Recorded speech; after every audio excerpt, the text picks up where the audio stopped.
cuts, veins, gains.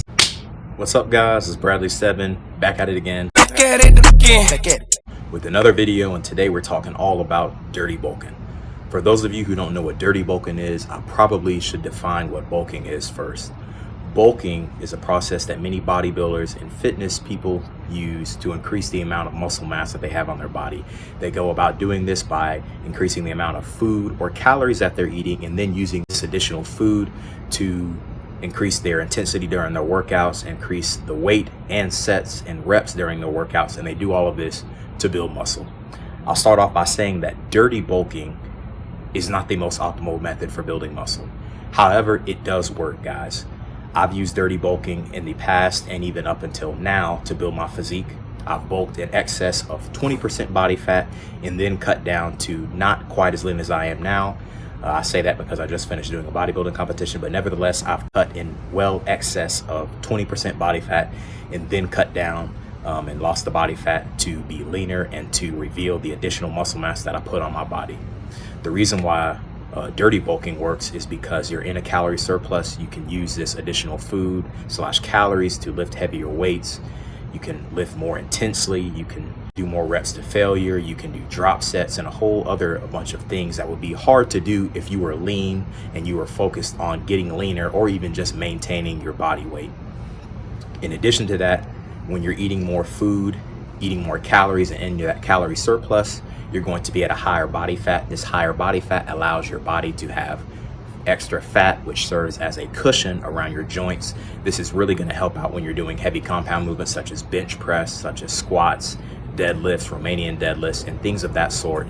When you're lean, these things, not necessarily, but I know for lifters like myself and many other people have stated that when they're lean, it's hard to do heavy compound movements like squats and other things like that because it hurts the joints. People usually cut them out while they're lean or getting leaner and then start them back while they are bulking and while they have cushion or fat around their joints.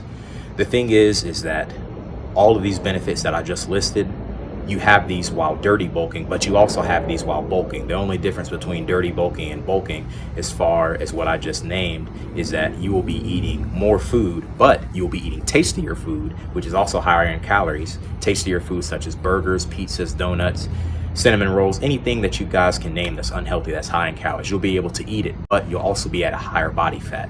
And so now that you know why dirty bulking works, and you know why bulking works, I'm going to tell you some reasons why dirty bulking is not the most optimal method for building muscle. So one of the very first things that I'll talk about is lower quality of workout. So when I was in excess of 20% body fat, I would notice that I was very strong, but once I got higher than that 20% body fat, after doing anything really over 10 reps, any exercise over 10 reps in one set, I would get tired. I wasn't able to push as hard as I was pushing when I was below that 10 rep point.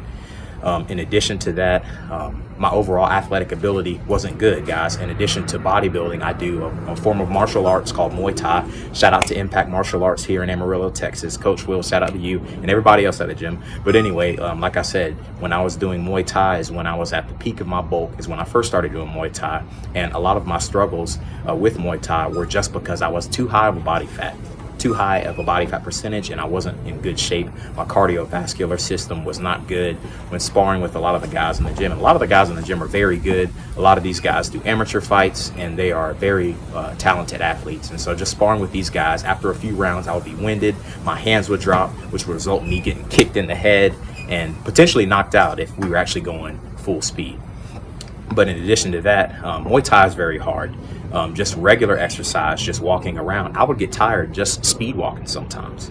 In addition to that, going upstairs, I would get winded. I'd get to the top of the stairs and I wouldn't necessarily wheeze like, but nevertheless, I was breathing hard. And that's something that you shouldn't be doing if you're just doing regular exercise, not pushing yourself really hard, not even elevating your heart rate, but just walking around is something that I struggled to do. In addition to that, digestion was bad. My digestion was bad because of the quality of foods that I was getting. Pizza, burgers, a whole bunch of other processed foods are not the best for your body to digest. I noticed that, not to share too much information, but I wasn't having regular bowel movements. In addition to that, I just noticed that I had a lot of discomfort at times. My stomach would be upset, and the reason why this is bad is because if your body is not properly digesting food, that means your body is not extracting all of the nutrients from the food. And nutrients in food itself, but the nutrients in there are used to build your muscle, and part of building your muscle is recovery. And so if you're not able to recover, that means you can't work out harder than last time. Harder than last time. Shout out to Coach Greg Doucette. But anyway, you can't work out hard. You're not going to be able to push yourself like you need to. And part of this may lie in you still being sore from the previous workout. But this once again goes back to not being able to recover, which is also tied to bad digestion.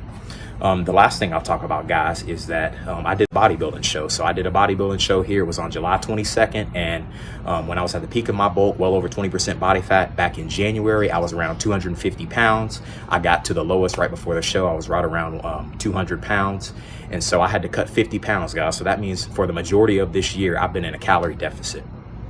And so doing that not only is bad because it's really hard on your body. I mean, essentially when you're in a calorie deficit, you're really just starving yourself. That's what it is. Let's call a spade, guys. That's what a calorie deficit is. And so it's really hard on your body. It's hard for your body to recover just because you're in that deficit. But I've been in it for so long, and it's all because I got too high of a body fat.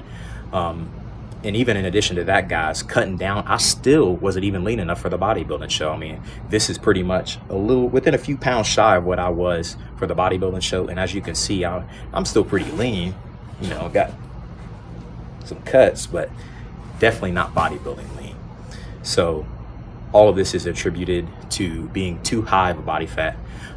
Overall, I say it was still good, still productive bulk or muscle building phase, but not productive as it could have been. And this is all due to me being at a high body fat, guys. If I wouldn't have been so high of a body fat, I probably would have been able to bulk or build muscle for a little while longer and then proceed to cut, and not only just cut to the level of lean body fat that I have right now, but potentially even lower. In addition to that, I might have retained more muscle just due to the fact that I wasn't cutting as long, and I had more muscle going into the cut because I would have been able to bulk for longer.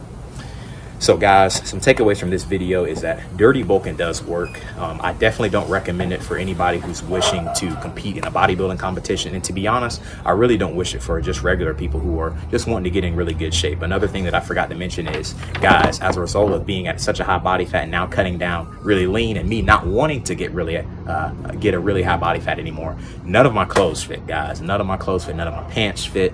None of my shirts fit. So that's another added expense that I'm having to take account for now that I cut so much weight. So guys, like I said, being in a very high surplus or dirty bulking is not the most optimal. It does work. You will be able to lift harder, lift heavier, lift more with more intensity, and you will be eating some really good foods. I know for me, I took advantage of that, probably too much, but overall it still works, guys. If you decide to dirty bulk, I would encourage you to have some form of discipline and incorporate some vegetables in there so you can still get that digestion going, and you can make sure that your body's extracting all the nutrients that you can get from foods, and that you can make sure that your recovery is on par.